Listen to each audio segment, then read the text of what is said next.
Welcome to our talk about high-assurance security software development on the server side.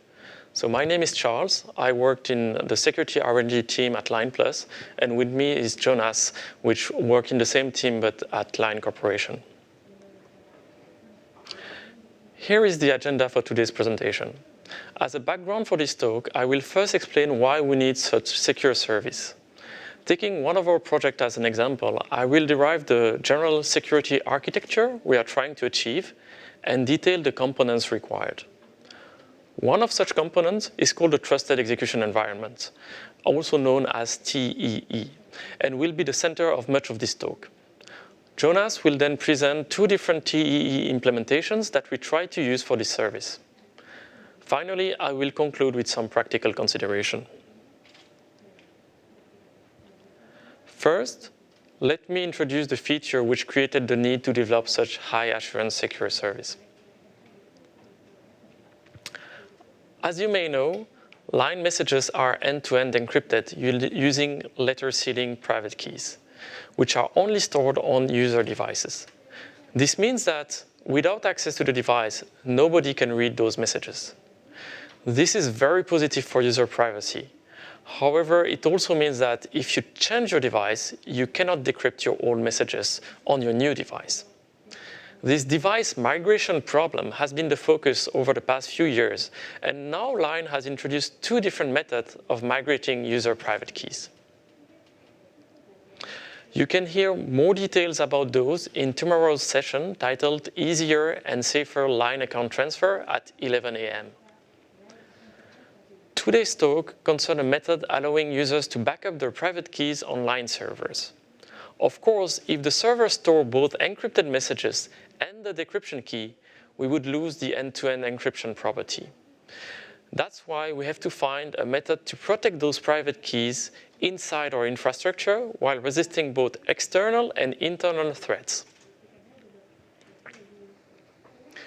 First, let me talk about that threat model. There are two different kinds of threats. External threats mainly consist in attacks which could be performed using the public API exposed by our service.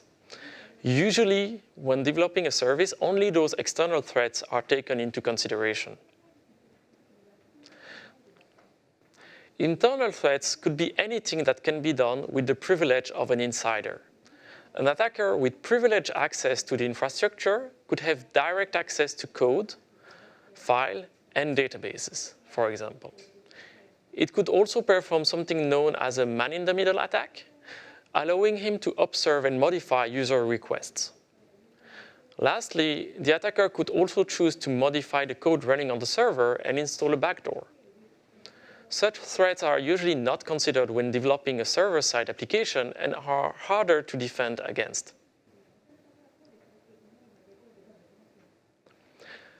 This private key backup feature was discussed in detail in a talk I gave 3 years ago at Line Developer Days. 3 years ago, yeah. But I'll briefly summarize how it works here. Our user is running the Line client and has some letter-sealing private keys he wants to back up. He will first choose a user PIN and use it to encrypt that data. Unfortunately, PIN have a low entropy, meaning there are not that many different possibilities, and users are quite bad at choosing secrets anyway. This means an attacker could do an exhaustive search, also known as a brute force attack, and try all possible pins to decrypt the backup data. This is why we perform a second encryption step, using a public key encryption system. This second layer protects the backup against such brute force attacks. The backup can now be sent over the internet to our infrastructure where it will be stored. For the backup restoration process, the server will need to have the corresponding private key and some counters to block the brute force attacks I mentioned.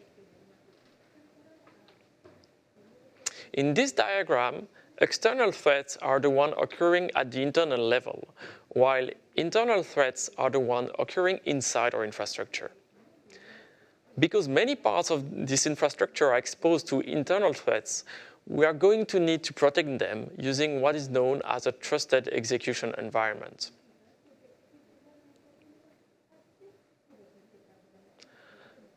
Now that I have introduced how the feature works and the associated threat model, let me derive the general security architecture we're going to use to defend against those threats.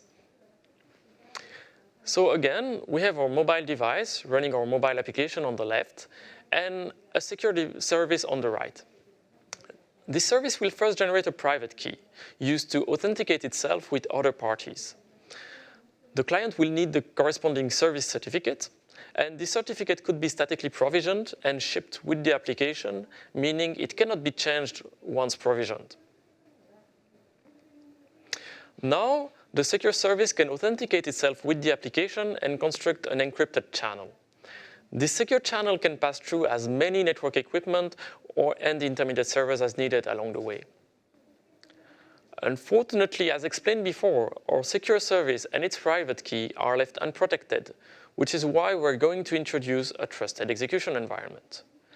Our secure service will run inside this TEE, and its private key will be stored in an encrypted file, which can only be decrypted from inside the TEE. However, one last issue remains, because an attacker could still modify the code of this service before running it inside the TEE, allowing him to do anything he wants with this private key. Therefore, we're going to sign the secure service code using a code signing key and generate a code signature. This code signature will be verified by the TE at runtime. In addition to that, this code signing key allows to add an access control list to the protected file, so that only code signed by the correct code signing key can read the protected file. If we take this security architecture I've just introduced, we can simplify it into a chain of trust. At one end, we have our service certificate, which has been statically provisioned inside our client. To authenticate with this certificate, you will need the corresponding service private key. And to access this private key, your code will need to be signed with we need to have the proper code signature. And to generate this code signature, you will need the appropriate code signing key. So the important part here is the relationship in the middle, which is enforced by the trusted execution environment.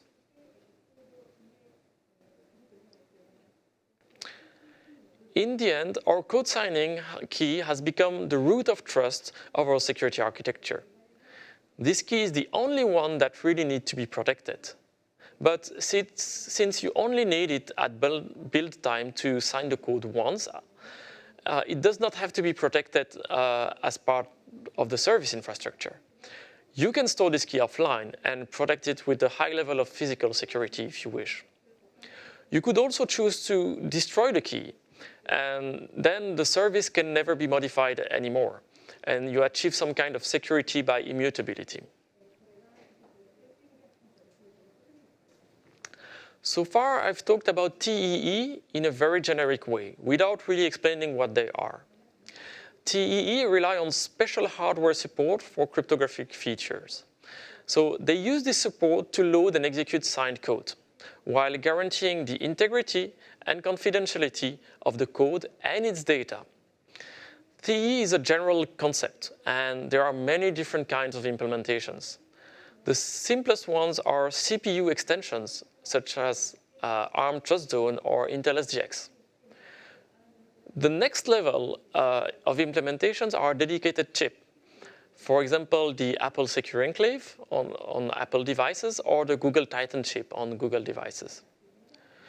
We can go one level further, and we have then dedicated devices, which are known as hardware security module. Now I will let Jonas discuss the two TE implementations we have been experimenting with. Yes, so our first attempt to develop the secure backup feature was to use hardware security modules, also known as HSMs. And in this part, I will explain what is an HSM and how it can help us to secure our code.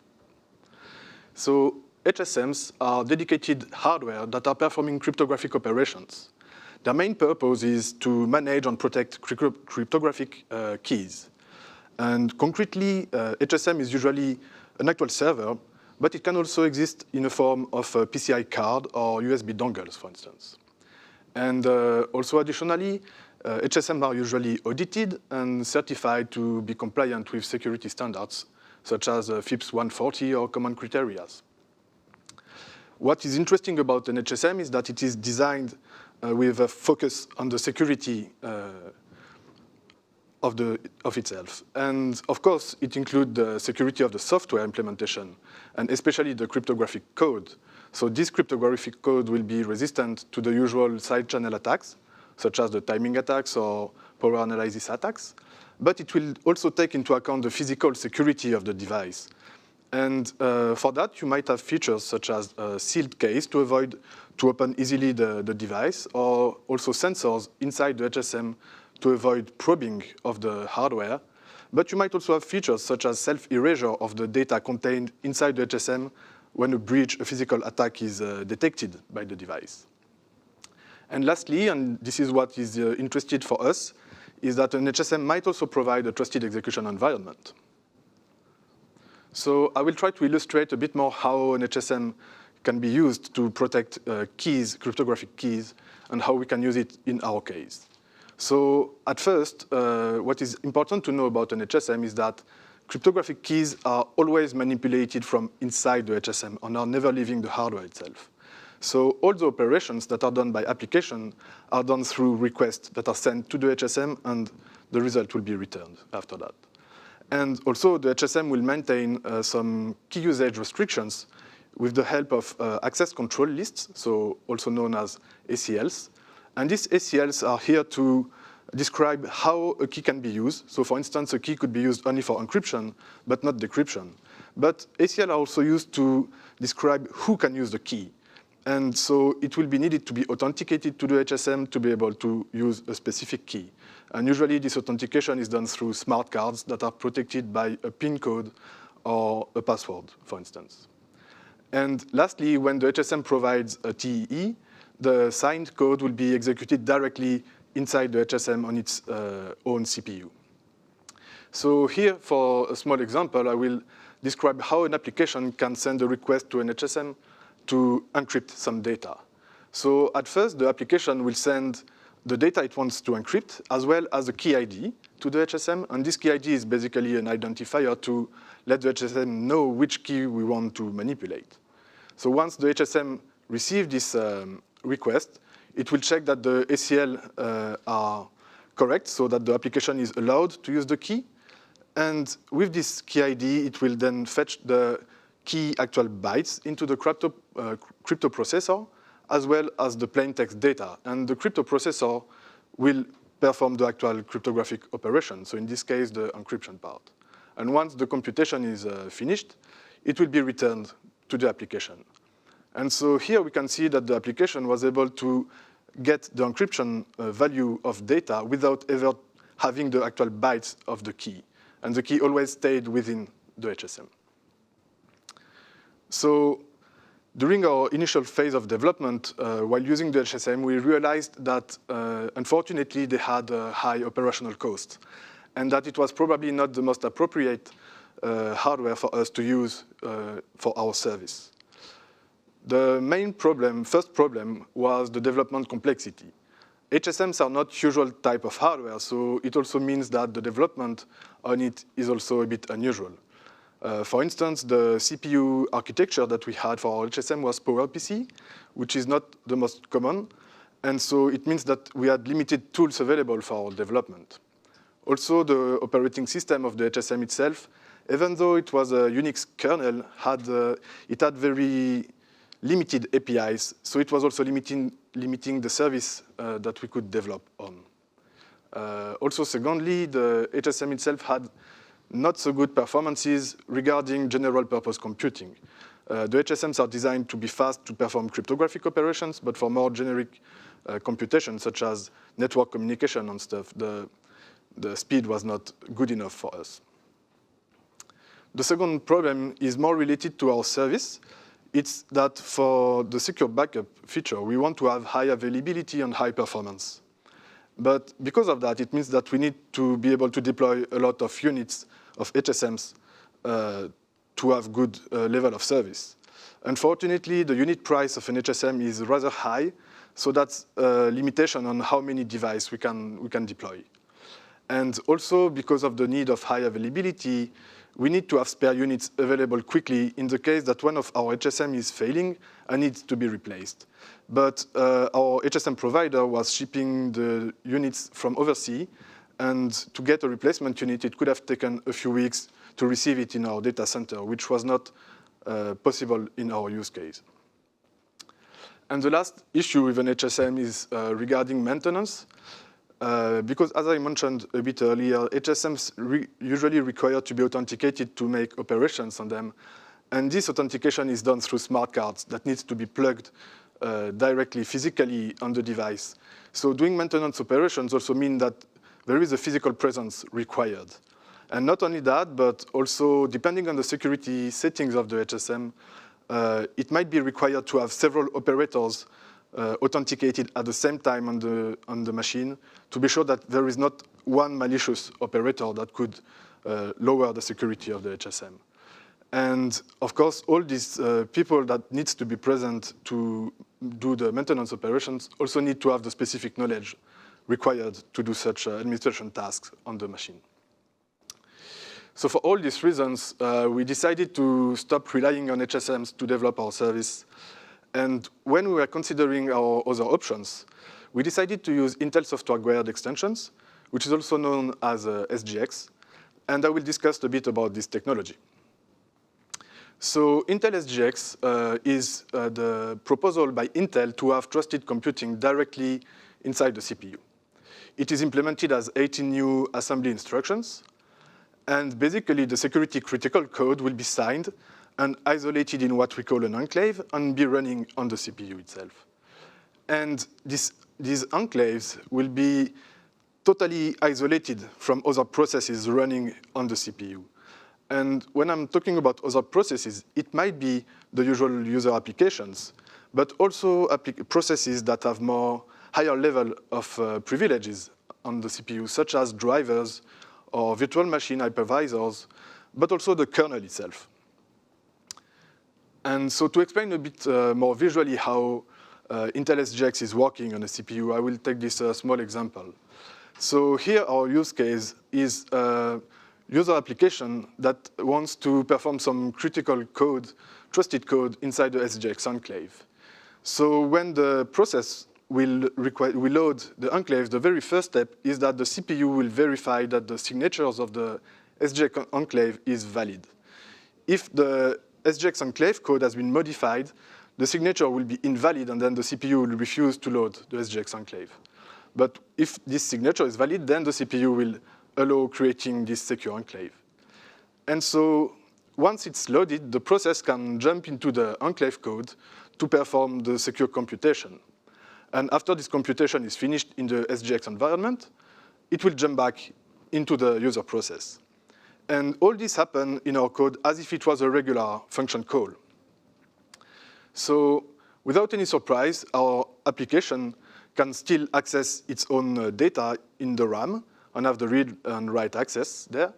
And what's interesting is that the SGX enclave also will be able to access this process RAM. And that's especially useful when making the function calls, so we can pass parameters through the RAM. And what's important for SGX is this isolation concept. And it is done as encryption of the SGX enclave own memory. So for the enclave code, enclave memory data, the CPU will generate an encryption key every time an enclave is loaded. And this encryption key will be used to encrypt the data that are written or read from the memory. And because this key is generated every time the enclave is loaded, and it's a totally random key only available for the enclave itself, it means that other processes cannot access the enclave data, even other enclaves, but also the kernel itself or any other type of process running on the CPU. And one last thing to talk about for SGX is that SGX can ensure the trust in the code we are running on the CPU itself. But it does not give any guarantees about external devices running on the computer, for instance. So that means that we cannot have the trust in external devices such as a hard drive, for instance, and so input and output operations cannot be trusted in the point of view of SGX. So because of that, I/O operations are not allowed within the SGX enclave itself. And if I/O operations are requested to write data on the disk, for instance, or for any network operation, then it needs to be delegated to the user process. So to go into more details about SGX, I will mention about the 3 objectives that the Intel SGX developer guide is defining in order to have trusted computing. These 3 objectives are, at first, measurement, which is the instantiation of the code in a trusted environment. The second objective is sealing, which is the safe exportation of secrets from the trusted environment to the untrusted environment. And the last one is attestation, which is a way to prove that the code we are running is actually running in an SGX enclave and that it is not a process that is faking the fact of being an SGX enclave. And I will discuss a bit more about these 3 objectives. So at first, the measurement of code, so the instantiation of the code in a trusted environment. To achieve this, the very first important part is that the enclave code needs to be signed, and this is done at the compilation time.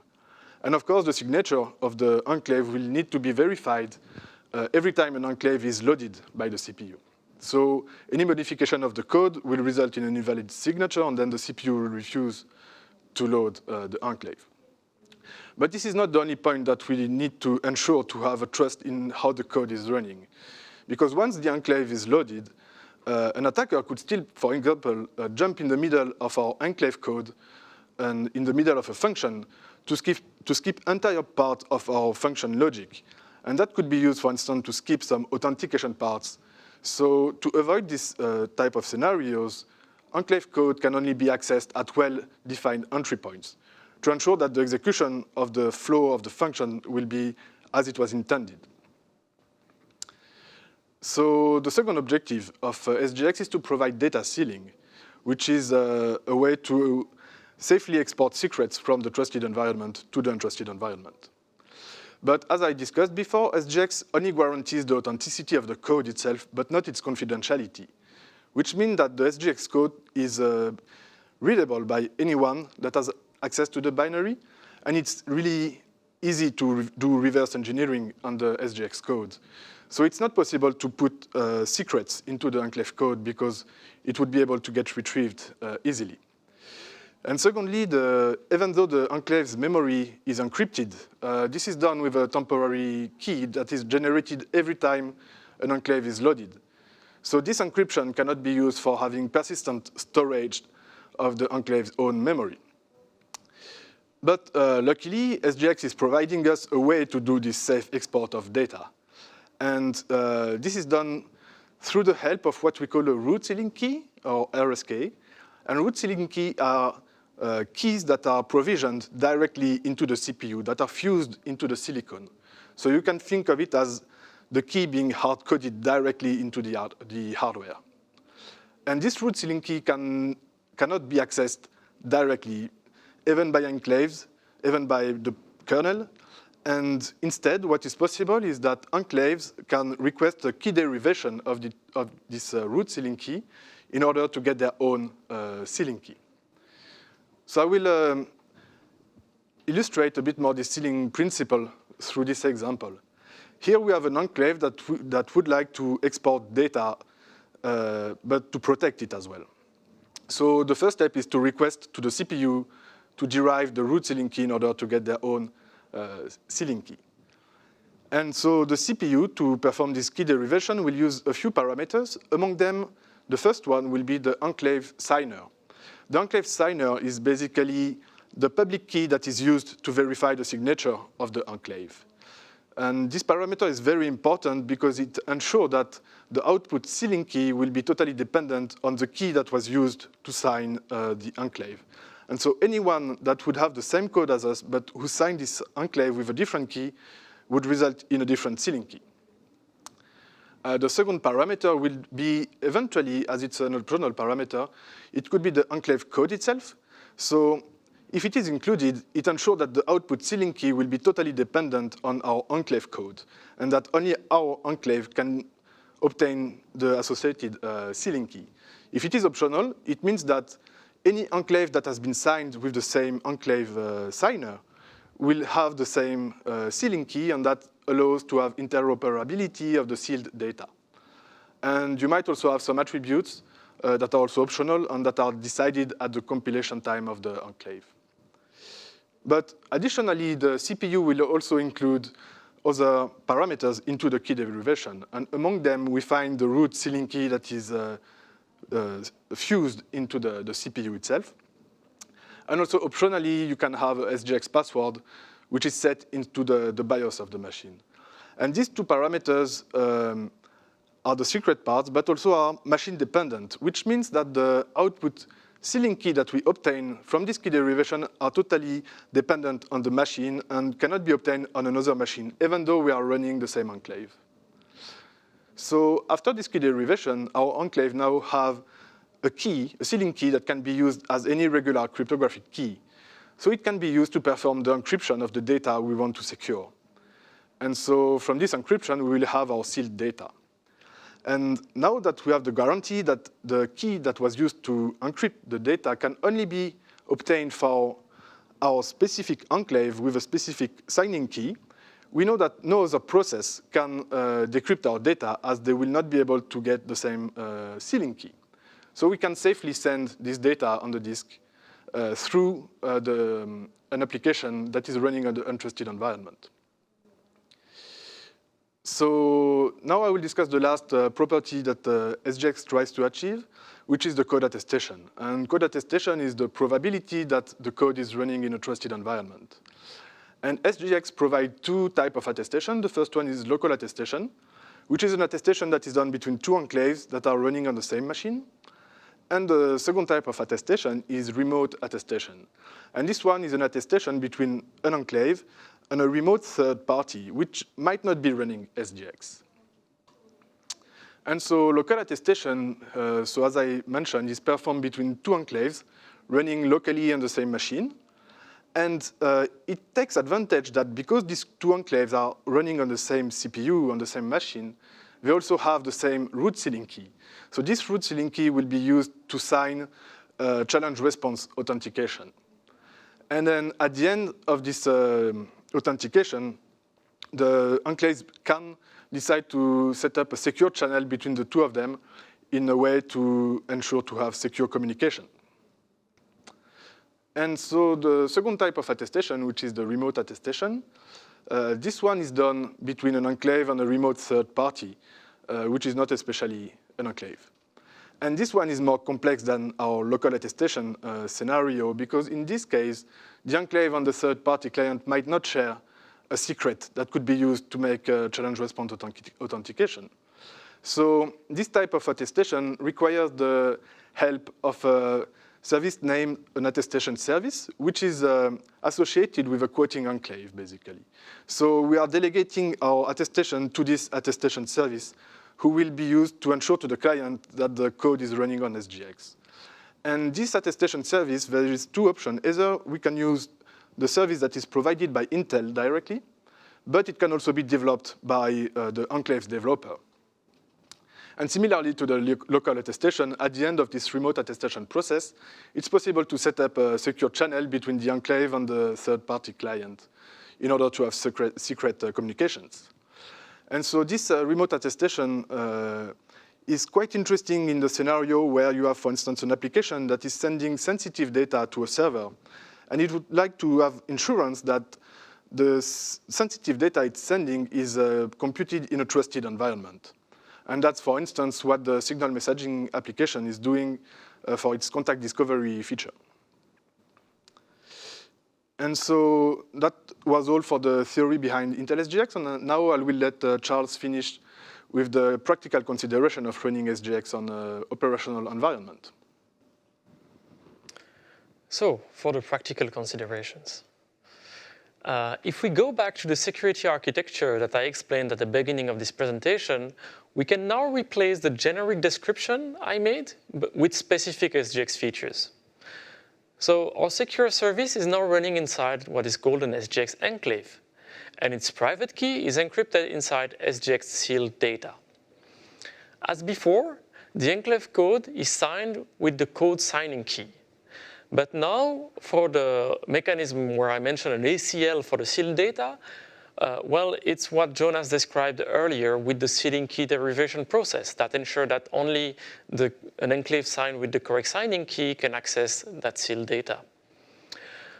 Also, to open the authenticated secure channel, we can now rely on enclave attestation.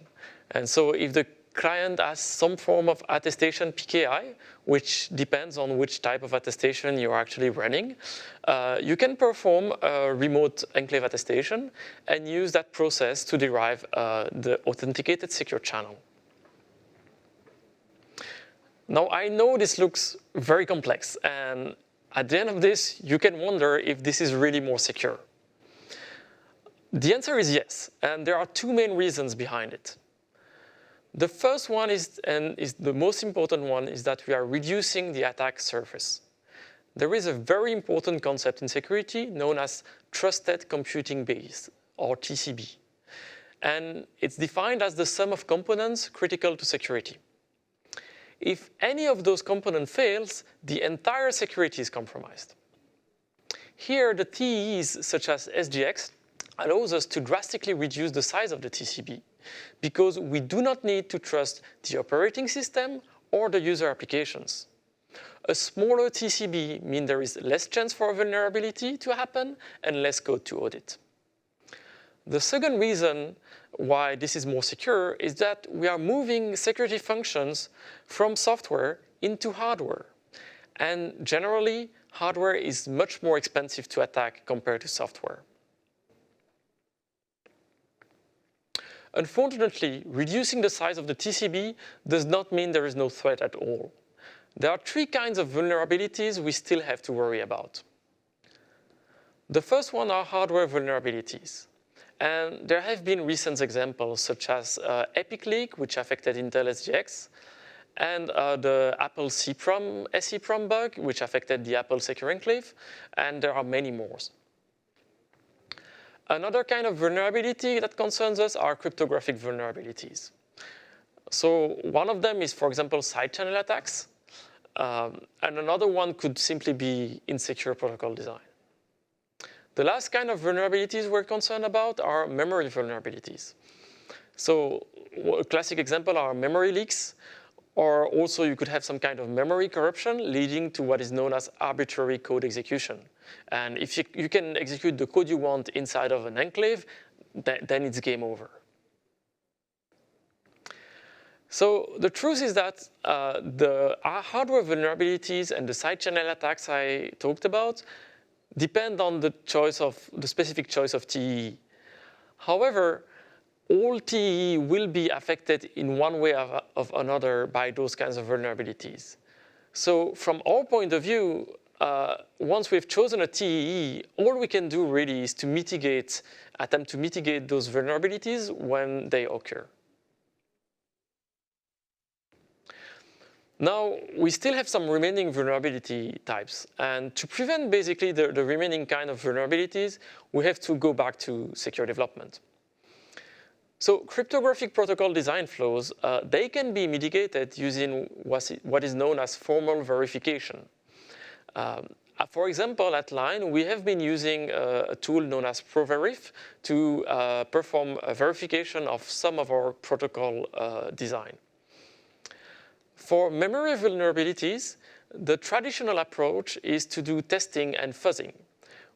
This does help. However, it will never find all vulnerabilities, and there can always be some vulnerabilities left after doing those. So what is a better approach nowadays is to simply start using safer programming language, and as an example, Rust. Now, let me talk a bit about Rust. This talk is not about Rust, but it's one of the things we started using with SGX. Rust can basically be considered to be the perfect languages to implement such secure service.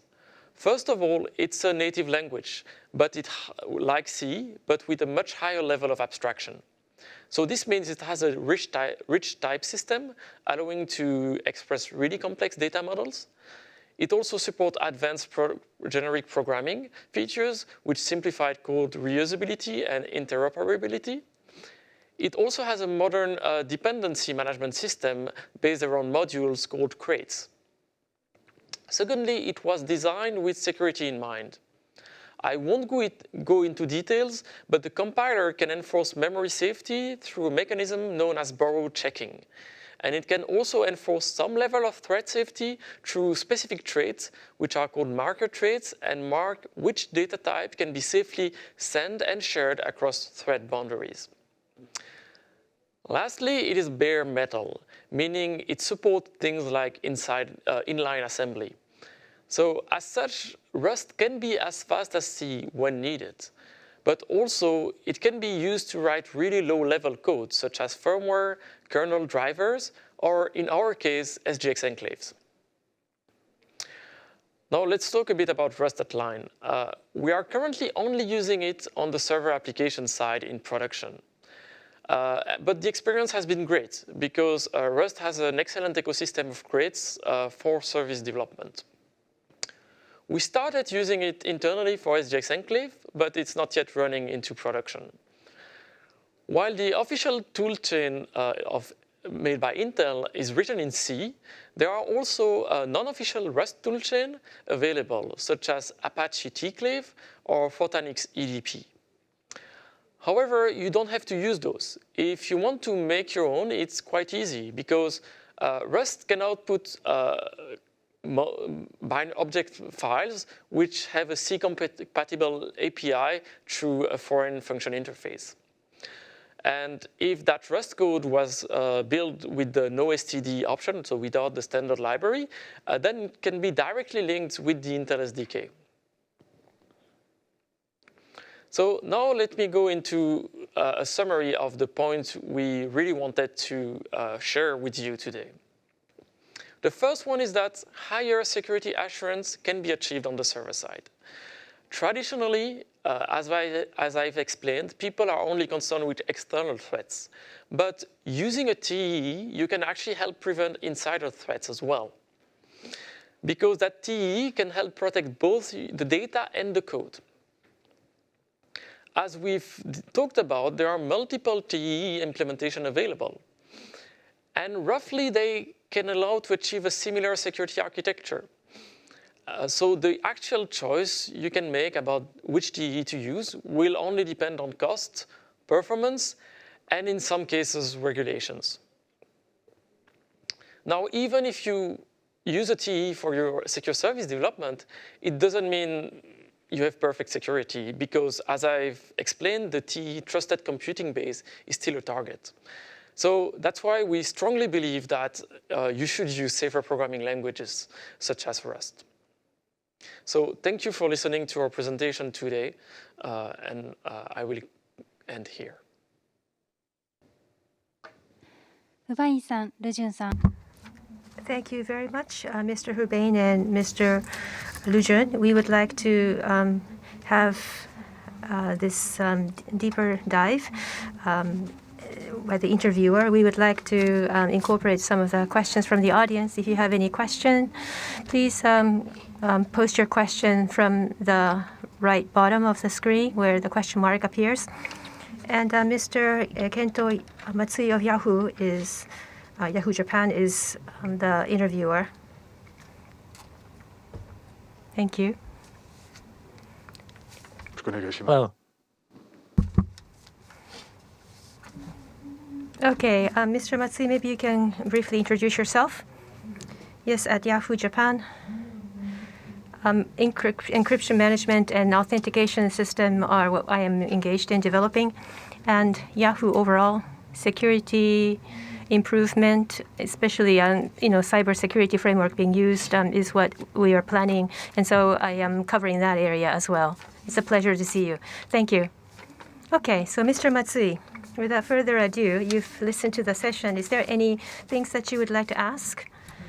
Yes, first of all, about security architecture, the diagram that you showed us. the letter sealing key, highly confidential data can be transported or sent in a safe fashion, secure fashion to the other side. The server authentication and encryption both are needed. As similar technologies, TLS is also available. TLS is not used this time, but instead you have this mechanism. So TEE is covered by the authentication and encrypted as well, so that it will actually have this letter sealing, letter key, all the way. Is that the reason for that mechanism you have? As you mentioned, TLS. So TLS, we actually also use it. The protocol runs on top of TLS again. But TLS is end-to-end encrypted, but the two ends here are the client and the server, which means the servers can read the data. Here, we're trying to make it in a way where the data that the server receives can only be processed inside that secure enclave code. So you could actually run the TLS endpoint, the TLS server code, inside an enclave as well. This is also possible, and it's also a way to go around that. But it has a lot of additional complexity because, as I mentioned, the TCB, the Trusted Computing Base, well, some TLS server implementation like OpenSSL are really, really large code bases. So it introduces a lot of complexity and a lot of code to audit securely. So yeah, we're terminating the TLS connection on the server application side, the untrusted side, but there remains our encryption up until the secure enclave. ありがとうございます。Thank you. Security. So SGX, non-SGX, original security architecture used to have line application bundled certificate and server-side private key you used to have. So per user, do you need provisioning with the certificate, or originally any user has the same certificate? Like a feature, what we provision is a root certificate. And then every time a request to operate on the secure backup API is done, we received the actual TE certificate, which is signed by the root certificate. So the client can receive a certificate and check that the root certificate actually signed the certificate that we are using for having this encrypted channel with between the client and between the service.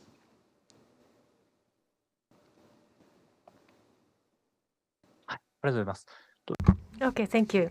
So security architecture of SGX. Once you use that or you switch to that,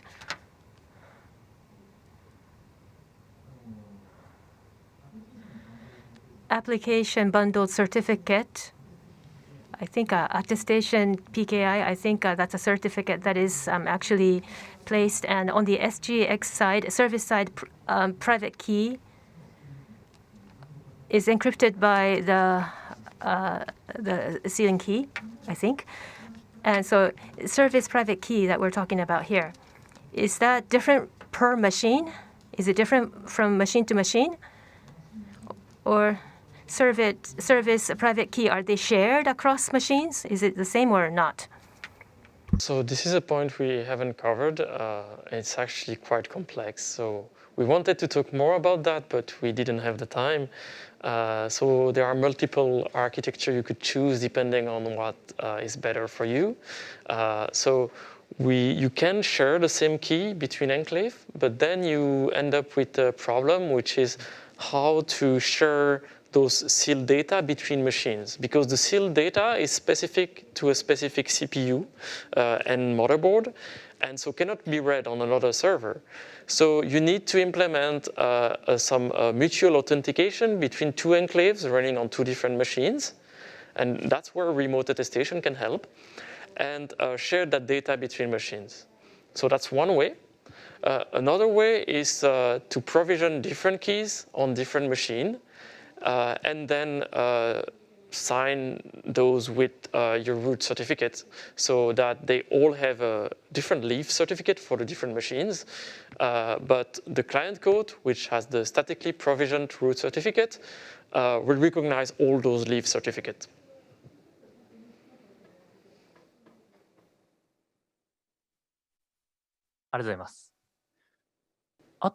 Thank you. One more question is SGX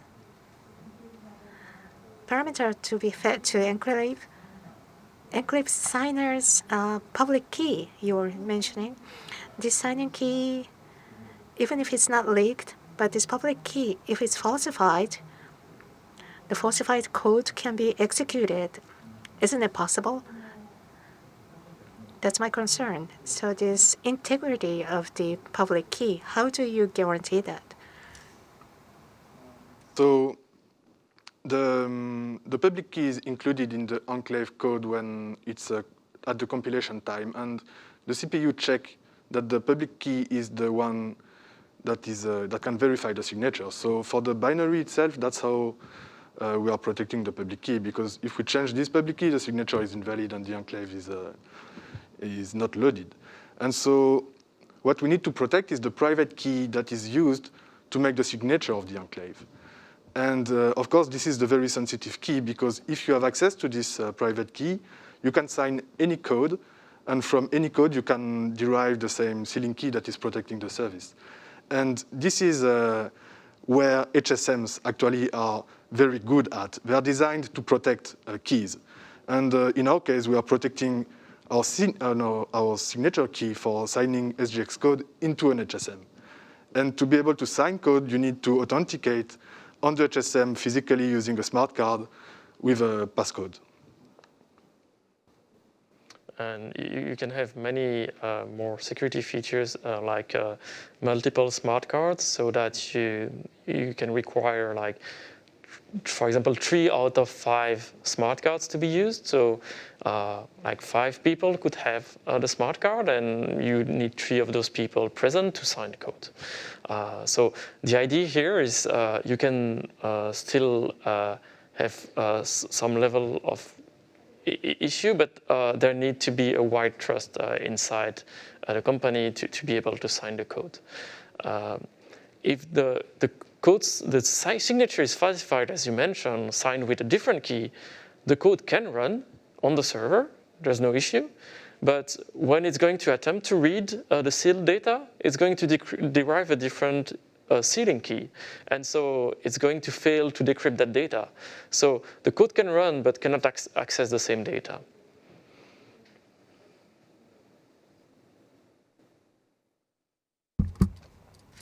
Thank you very much.